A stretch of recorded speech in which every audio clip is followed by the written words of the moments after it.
Hello, hi everyone. Nice to see you again on this video. So on this opportunity, I would like to share you about the way how to teach reading comprehension. As we know that reading is a part of our life, especially for the students. Yeah, we are as a teacher, we need to encourage our students to have a time for reading. Yeah, encourage them to spare their time to read a book. Yeah, any kinds of book, like maybe comics or novel. Yeah, storybook. Yeah, okay. Because what? Because nowadays they prefer to stay in touch with the gadget, or they prefer to read or to get the information through their gadget. But actually, the essence of reading a book is kind of different when we access information through the gadget. Now, do you agree with me? Well, not everybody likes reading. Yeah, so it needs skill. That's why it's called literacy.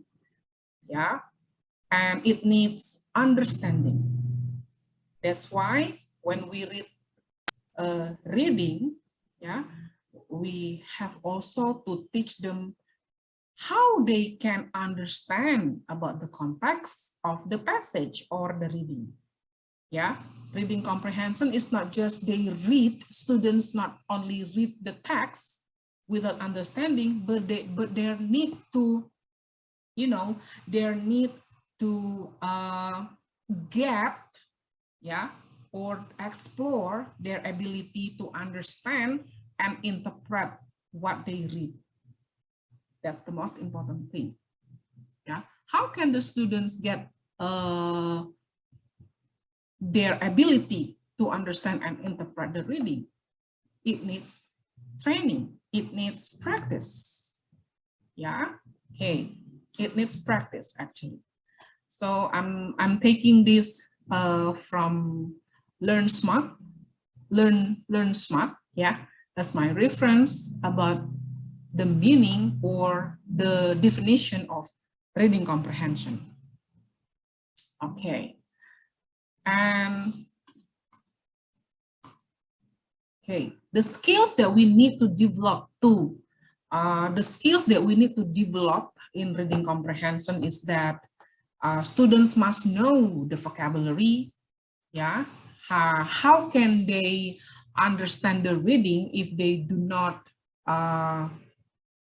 get the meaning of each word?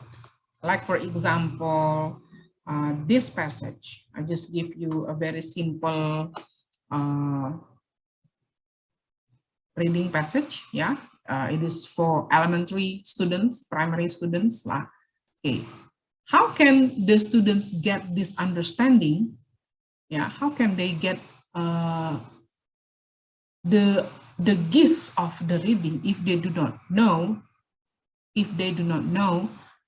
the vocabulary? Like for example, they don't know the meaning of garden or maybe outside. How? So we are, as a teacher, we have to guide them.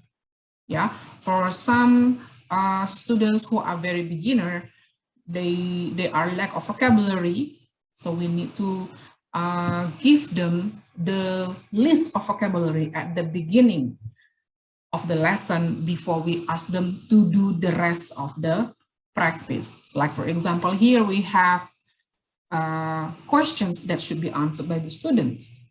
Yeah, to make them easy to understand the reading, we have to give them the list of vocabulary.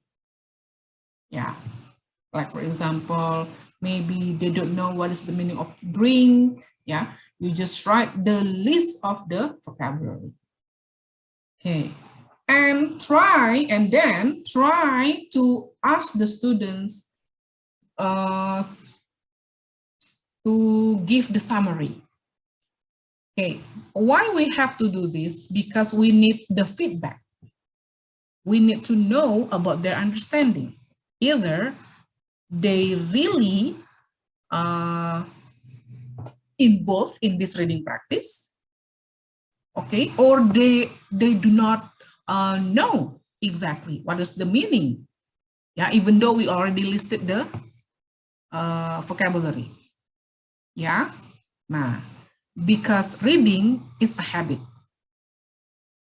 Okay, we cannot force some students to, to give their fully attention to this reading. Yeah, it needs process. Okay, it needs process. Okay, by starting, by giving them the simplest reading passage, yeah, to the next reading passage that will be for intermediate level. Yeah, on these slides, I have some examples of reading passage, yeah, leveled, yeah, for each level, like for the beginner, very basic, yeah, and then for the elementary, okay, for the intermediate, yeah, okay, and then for the upper intermediate, even for the kindergarten students, yeah. So each level of students, and they must know about reading skills. Okay, so we have to teach them regularly. It is impossible. It is impossible for teachers, like for example, in our regular time, we never give them reading, or maybe we just give them a reading, but do not get them to involve in the reading process. It is impossible for the student if they are given a reading passage at the test. Yeah, it's impossible. Okay, so we have to teach them regularly. Yeah, introduce the students to the simple passage, yeah, to the topic that they are interested in. Nah, ya, hanya untuk menarik perhatian mereka. Ya, biasanya kalau anak-anak with a lower level of English, tentu tidak mungkin kita berikan reading yang panjang-panjang, ya. Ya, jadi pada prakteknya saya selalu memperhatikan level of their English first. Ya, apakah itu for elementary school ataukah for high school? Ya, oke. And day by day they will improve. Kita akan merasakan improvement dari student kita.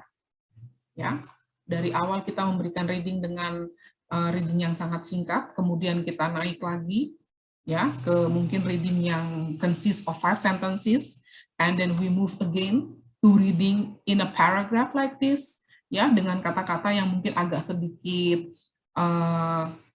middle, ya, tidak terlalu mudah, ya, seperti misalnya ini menggunakan past tense, ya. Nah, but the point is we have to guide them, ya. So we have to guide them by giving them the list of vocabulary, and then guide them to give their ideas about this reading. Misalnya kita memberi pertanyaan, okay, what do you think about the main idea of this reading? Kira-kira ini bacaannya mengenai apa ya? Okay, you can type it on the chat box and then write in one word maybe, ya, for the lower level of English. Ya, jadi kita sesuaikan dengan kemampuan siswa kita juga. Ya, seperti tadi saya mengajarkan reading to some levels of English. Ya, I have elementary and upper intermediate level. Ya, oke. Pada akhirnya nanti kita akan memberikan mereka juga materi seperti ini. Nah, di reading kan ada ya, circle the true or false. Nah, it needs understanding. How can the students decide that this statement is true or false if they do not understand the passage? It's quite difficult. Yeah. For some situation, I found my students, they still don't know how to do this activity. How to do this activity. Oke, ya lagi-lagi terbentuk dalam hal vocabulary. Ya, I always encourage my student if they do it by themselves, they need vocabulary. I mean, they need dictionary for their help. Yeah, if we do it in class together with the students, I always give them the list of vocabulary. Ya, kira-kira yang mana? Nah, kadang-kadang meskipun kita sudah memberikan list of vocabulary, terkadang siswa kita juga mengalami kesulitan untuk mengkoneksikan ya dari kata yang satu dengan kata yang lain. Nah, itu terjadi biasanya di siswa-siswa yang lower level. Seperti itu. Nah, memang untuk yang lower level kita akan extra guidance ya. Karena memang mereka harus kita bimbing untuk mengkoneksikan arti dari setiap katanya, sehingga nanti pada akhirnya mereka bisa mengerjakan activity true or false, ataupun juga activity answer the following questions. Nah, terkadang untuk yang lower level, they also do not know the meaning of the questions. Nah, okay. Dan sometimes if the students are given question that needs their opinion, nah di situ juga terkadang siswa akan mengalami kesulitan. Ya, mungkin satu kesulitannya itu pada vocabulary, ya. Namun dalam beberapa kesempatan saya menemukan student saya, mereka menanyakan langsung kepada saya, what is in English of this word? Misalnya mereka menuliskan vocabulary dalam bahasa Indonesia, lalu meminta saya untuk membantunya mentranslate ke bahasa Inggris. That's possible. Nah, yang saya lihat di situ adalah they have their critical thinking. Ya, mereka berpikir, ada proses berpikir di situ. Ya, meskipun mereka menyampaikannya dalam bahasa Indonesia, tetapi saya bantu untuk mentranslate. Namun ada beberapa student, ya, even itu sudah kita bantu, ya, mentranslatekan artinya dari pertanyaan tersebut, they still don't know how to, give their opinion. Nah, ini yang saya ingin selalu gali dari siswa saya. They have to explore their critical thinking. Nah, dan apapun bentuk jawaban dari mereka, ya itu selalu saya apresiasi. Karena ini adalah langkah awal mereka. Ya, jadi setiap siswa dalam satu kelas itu tidak sama. Ada dari antara 5 siswa dalam satu kelas itu terkadang ada 3 yang secara aktif langsung merespons, ya. Mereka tidak berpikir takut salah atau bagaimana, tidak. Tetapi ada juga beberapa siswa yang mandek pada setiap saat kita memberikan tugas untuk pertanyaan yang ada mengandung opinion, ya, atau alasan. Nah, di situ dia mulai kesulitan.